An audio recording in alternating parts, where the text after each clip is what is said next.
and good day. My name is Jürgen Steinmetz from eTurboNews, and this is a breaking news update. For more news updates and shows, please go to youtube.com/travel news group. youtube.com/travel news group. Here's our update. Jamaica Tourism Minister, proactive global tourism response needed now. Jamaica Tourism Minister, Hon. Edmund Bartlett, says the COVID-19 pandemic has underscored the importance for global tourism policymakers and industry leaders to activate a more proactive and decisive approach, to enhance the sector's resilience. The highly anticipated A World for Travel Ever Forum, a global sustainable travel industry event, began today in Évora, Portugal. A panel discussion focused on the theme, COVID-19, a resilient sector drives to a new deal with new leadership demands. Minister Bartlett highlighted that the pandemic has underscored the importance to establish a task force or an action committee to be immediately activated at the onset of a crisis. Overall, the pandemic has reminded tourism policy makers and industry leaders that they are equally crisis managers. This necessitates a posture that understands and accepts the imminence of various threats to the sector and the resultant need to activate a proactive approach to enhancing its readiness to meet the challenges of the present and future, said Bartlett. He suggested that this decisive leadership should be underscored by meaningful partnerships and synergies, data-driven policies, innovative thinking and adaptation and human capacity building. Other considerations can include aggressive approaches to product diversification, the establishment of effective, real-time information systems, and a commitment to sustainable tourism development that balances multi-interests and future considerations whether economic, social, human, cultural and indeed, environmental. The minister made these remarks during a panel discussion at the highly anticipated A World for Travel Ever Forum, a global sustainable travel industry event, which began today in Évora, Portugal. The panel discussion focused on the theme, COVID-19, a resilient sector drives to a new deal with new leadership demands, and was moderated by Peter Greenberg, travel editor at CBS News. The session explored how governments and industry step up with leadership in a congruous manner, allowing the sector to influence policy. The minister was joined by His Excellency Jean-Baptiste Lemoyne, Secretary of State for Tourism, France, His Excellency Fernando Valdez-Verelst, Secretary of State for Tourism, Spain, and His Excellency Ghada Shalabi, Vice Minister of Tourism and Antiquities, Arab Republic of Egypt. During his presentation, Minister Bartlett also highlighted that the pandemic has underscored the importance for the tourism sector to establish a task force or an action committee that can be immediately activated at the onset of a crisis. This critical asset provides important advantages in crisis management experiences with respect to ensuring swift responses, targeted communication, balance of information between warning and assurance and general cross-sectorial cooperation and collaborations, which allows for the leveraging of diverse strengths, skills and resources to achieve common goals. As a result of strengthened relationships among stakeholders, the capacity to identify risks early and implement effective mitigation and recovery strategies is also likely to be enhanced, said Bartlett. The organizers have noted that the first edition of the A World for Travel Ever Forum will focus on key components of the industry where change is mandatory, identifying the steps that need to be taken and consolidating solutions to be implemented. The conference will approach themes intrinsic to sustainability such as economic model variations, climate impact, tourism's environmental impact, coastal and marine shifts as well as agricultural and carbon-neutral policies.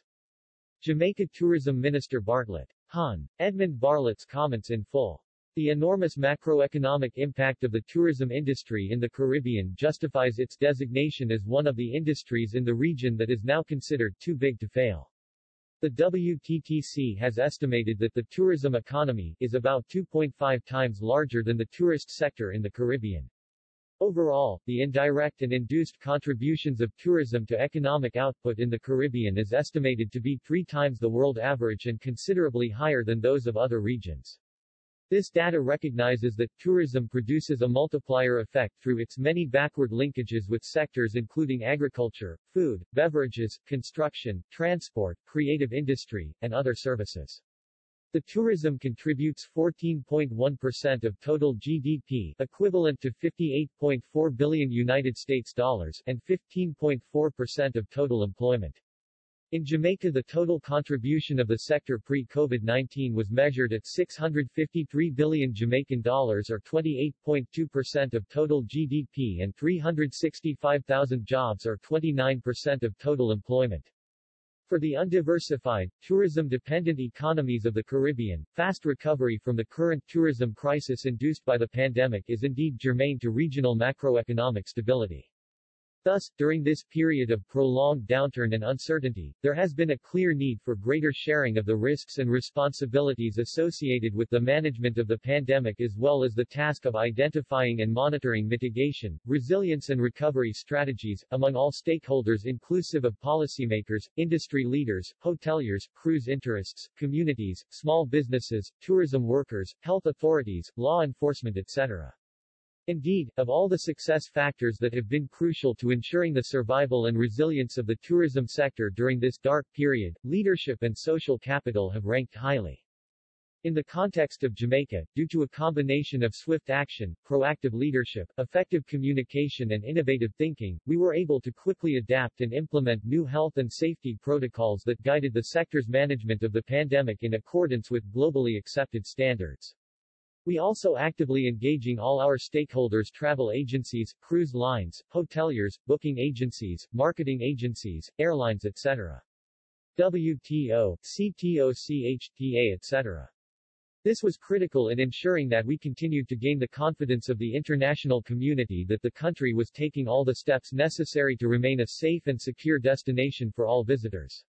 We also adopted a whole-of-society approach to the implementation and monitoring of protocols necessary for the effective management of the pandemic.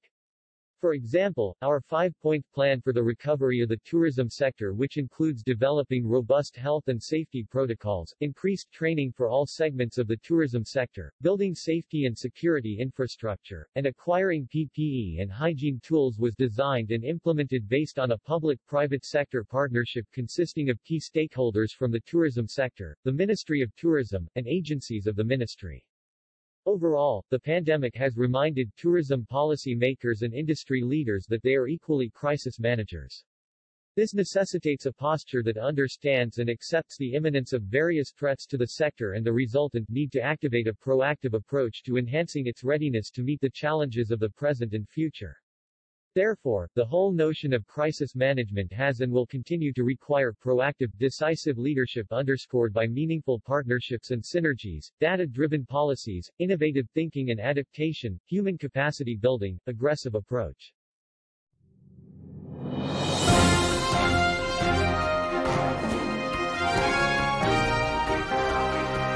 Thank you for listening to our news update. There's more on youtube.com/travel news group, or you can read us, of course, in going to our news portal at eTurboNews.com or travelnews.online.